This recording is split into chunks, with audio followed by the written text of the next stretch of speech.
राहुल गांधी के प्रशंसकों के लिए बुरी खबर है। पार्टी उन्हें 2019 में भी मोदी के मुकाबले प्रधानमंत्री उम्मीदवार घोषित करने से हिचक रही है। वजह कि पार्टी को इसमें जोखिम नजर आ रहा है। कांग्रेस शीर्ष नेतृत्व का मानना है कि मोदी की लोकप्रियता के मुकाबले राहुल गांधी की लोकप्रियता काफी कम है।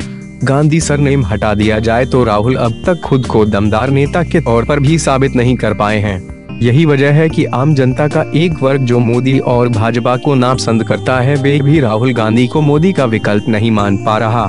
पुराने नेताओं को ही आगे कर चुनाव लड़ेगी कांग्रेस।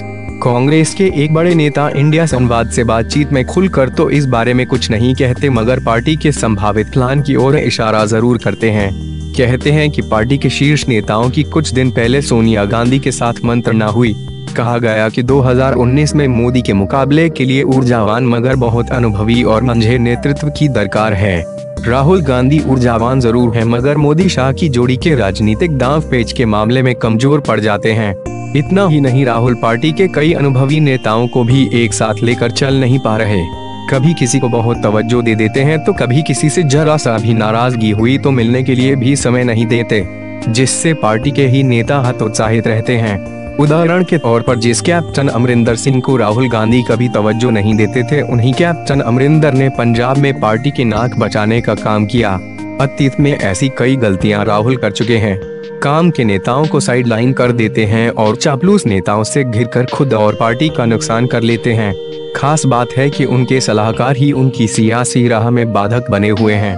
जब देश में कोई महत्वपूर्ण घटना होती है जिस पर भाजपा की केंद्र सरकार को घेरा जा सकता है, तभी राहुल गांधी विदेश चले जाते हैं।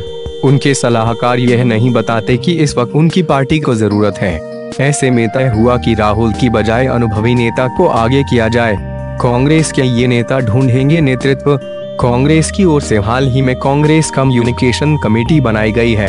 इसमें पी चिदम्बरम, आनंद शर्मा और गुलाम नबी आजाद जैसे वरिष्ठ और मंझे नेताओं को रखा गया है। सूत्र बताते हैं कि मिशन 2019 के लिए यह कमेटी पूरी प्लानिंग करेगी। यही नहीं, मोदी के मुकाबले नेतृत्व तय करने का जिम्मा भी इस कमेटी को मिलेगा। हालांकि सोनिया गांधी बिहार में जदयू और राजद के बीच चल रहे मतभेद को दूर कराने की कोशिश में है। कहा जा रहा है कि वे नीतीश कुमार को मीरा कुमार के समर्थन के लिए राजी कर रही हैं। साथ ही उन्हें 2019 के लिए महागठबंधन के नेतृत्व के लिए भी ऑफर देने के मूड में है, क्योंकि मोदी के मुकाबले विपक्ष में केवल नीतीश कुमार की ही भरोसेमंद छवि आम जनता के बीच है। विपक्ष को लामबंद करने की तैयारी कांग्रेस भी मान चुकी है कि भाजपा अपने इतिहास में इस वक्त सबसे मजबूत स्थिति में है। कांग्रेस 2019 में अकेले बूते हराने की स्थिति में नहीं है, क्योंकि मोदी की लहर अब भी जनता के सिर चढ़कर बोल रही है। इसकी एक वजह यह भी है कि विपक्ष अब तक कोई भरोसेमंद चेहरा जनता के सामने पेश नहीं कर सका है। ऐसे में सियासी समीकरणों और सीटों की गुणागणित से ही कांग्रेस 2019 में भाजपा को धूल चटाने की ताक में है। यह तभी संभव होगा जब कांग्रेस की छतरी तले महागठबंधन खड़ा हो सके।